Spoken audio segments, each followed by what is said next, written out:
কথা বলা বন্ধ করার জন্য সে হাঁসফাঁস করে। আমার সাথে কথা বললেই তো আমাকে জবাবদিহি দিতে হবে। আমার সাথে কথা বলা বন্ধ মানে ঝামেলা শেষ।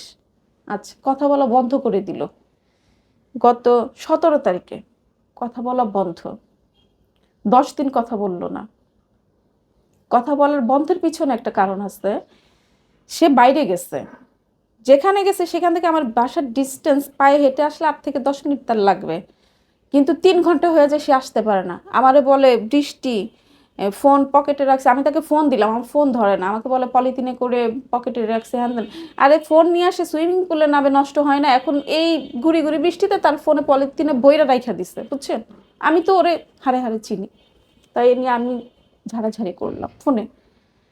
তারপরে আমার ফোন ধরতেছে না দেখে ওর সাথে যে থাকে আমি তাকে ফোন দিলাম যে ইমার্জেন্সি ভাইয়া, ওকে আমার একটু দরকার, কল দিতে বলেন। বলে আমি তো বাসায় চলে আসছি। সে যদি বাসায় চলে যায়, তুই কেন বাসায় আসতে পারলি না? তার বাসা আমার বাসার ডিস্টেন্স এক, ওই জায়গা থেকে আসতে পারলো না বাসায়। ইভেন 1.5 ঘন্টা পরে সে আসছে। ওই যে আমি ফোন দিছি, সে তো বুঝে গেছে আমি কিছু একটা গেস করছে, আসলে তার সাথে ছিলই না। ও আবার মানুষ পটে এইভাবে, যে ভদ্রলোককে আমি ফোন দিছি সে কি করে জানেন? আগে ফোন ধরতো, 2 একবার ফোন ধরছে, এখন আর ফোন ধরে না। আমার লাইন কেটে দিয়ে আমার হাজবেন্ডকে কল দেয়। কি বলবো ভাবিকে? আমার হাজবেন্ড যা স্বাভাবিক, বলে, আপনার ঘরের লোক ঠিক না থাকলে বাইরের লোকদের কোনো তো আমার ভরসা করতে পারবেন না। না, তারপর সবাই তো এক হয় না যে হুম। সে জানতেছে এই লোকটা এইরকম। অনেকে তো চেষ্টা শত্রুতা করে, বাড়াবে না কেউ।